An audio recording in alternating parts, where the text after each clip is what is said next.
नमस्कार दोस्तों, मैं हूं विमलेश और मेरी कहानी है एक भाई साहब की जिनको नई नई नौकरी हुई थी और शिक्षक के पद पर उनकी पोस्टिंग हुई एक बहुत ही देहात में, मतलब एक छोटे से कस्बे में। वहाँ उन्होंने जाकर के ज्वाइन किया। इसके बाद एक समस्या थी कि रहने का। उस गांव में कोई भी ऐसा मकान नहीं था जिसमें इनको किराया मिल सके। छोटा सा गांव था, वहाँ छोटे लोग रहते थे, झुग्गी झोपड़ी थी। अभी रहे तो रहे कहाँ। फिर लोगों ने कहा कि बगल के गांव है, वहाँ आपको मकान मिल जाएगा। उन्होंने वहाँ जा कर के एक रूम किराए पर ले लिया।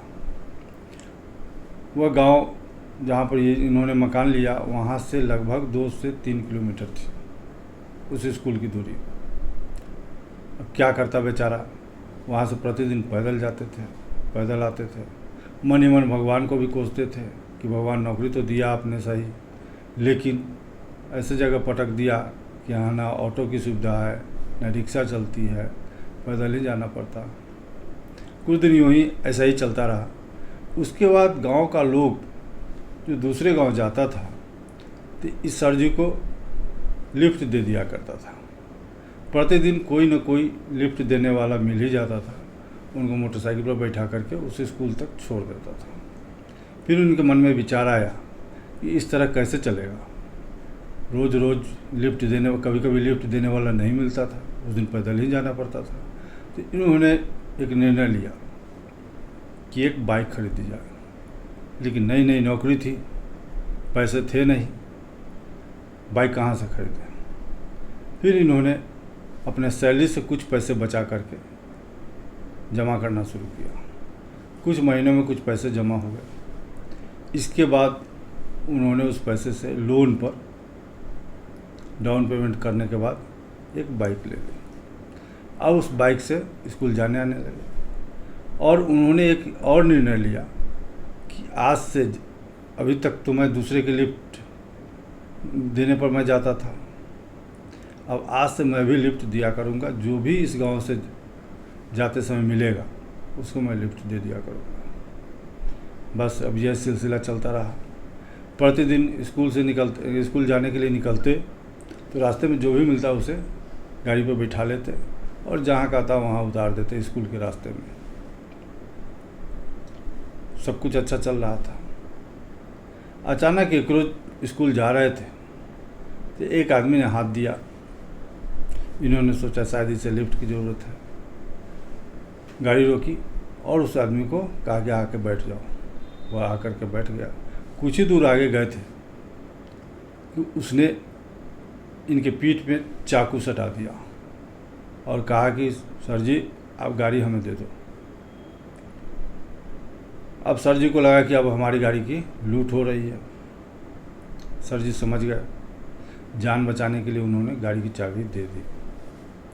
फिर उस लुटेरा से सर जी बोले कि देखो, ये बात किसी से कहना नहीं और मैं भी किसी से नहीं कहूँगा। अगर ऐसा किसी से तुम कहोगे या मैं कहूँगा तो लोगों का विश्वास उठ जाएगा। ये देहात है, छोटा सा गांव है, यहाँ के लोग बहुत सीधे साधे हैं। अगर ये बात फैली, किसी को मालूम हुआ तो कोई किसी को लिफ्ट नहीं देगा। वो जो चोर था, जो गाड़ी चुराने वाला, छीनने वाला, वो भी सोचा कि कितना सज्जन आदमी है, लेकिन फिर दूसरा थॉट आया उसके मन में कि मेरा तो यही काम है, तो अगर ये अच्छा रहे या बुरा रहे उससे हमको क्या लेना देना। गाड़ी लेकर के चल दिया। वो गाड़ी लेकर के आगे जब गया एक कवारी के यहाँ, तो कवारी कहा, अरे ये तो सर जी की गाड़ी है, तुम कहाँ लेके घूम रहे हो। वहाँ पे उसने कुछ बहाना बना करके निकल गया। दोपहर का समय हो गया, उसको भूख लगी। उसने हलवाई की दुकान पर गया। हलवाई से कहा भाई कुछ खिलाओ। तो सबसे पहले हलवाई यही सवाल किया कि ये सर जी की गाड़ी लेकर के तुम कहाँ घूम रहे हो, क्योंकि उसके बारे में सभी को जानकारी थी कि यह आदमी सही नहीं है, लुटेरा है, चोर है, सभी जानते थे। फिर भी उसने कहा कि सर जी की गाड़ी है, कि सर जी की गाड़ी लेकर तुम कहाँ घूम रहे हो। तो उसने कहा कि बहाना बनाया कि सर जी कुछ सामान मंगवाए थे हमसे, इसीलिए उन्होंने गाड़ी दिया। वहाँ कुछ खाया पिया। वहाँ से जब आगे चला, चौराहे पर पुलिस खड़ी थी, पुलिस रोक लिया और उससे पूछा कि ये सर जी की गाड़ी लेके तुम कहाँ जा रहे हो। फिर वहाँ भी बहाना बनाया कि सर जी ने बोला था कि कुछ सामान लेते आना, झोला दिया है, मैं सामान लेने आया। वहाँ से बहाना बना करके निकल गया। इधर सर जी बहुत मायूस थे, सोच रहे थे कि अब क्या करें, गाड़ी भी चली गई, किस्त तो गाड़ी का भरना ही पड़ेगा। यही उधेर बुन में रात भर नींद नहीं आई। कल सुबह होकर के जब दरवाज़ा खोला तो इनके आश्चर्य का ठिकाना नहीं रहा। बरामदे के नीचे इनकी गाड़ी लगी हुई थी और सीट में एक पर्ची सटा हुआ था, एक चिट्ठी सटा हुआ था। सर जी आश्चर्य से गाड़ी के पास पहुँचे और उस चिट्ठी को निकाला और चिट्ठी को पढ़ने लगे।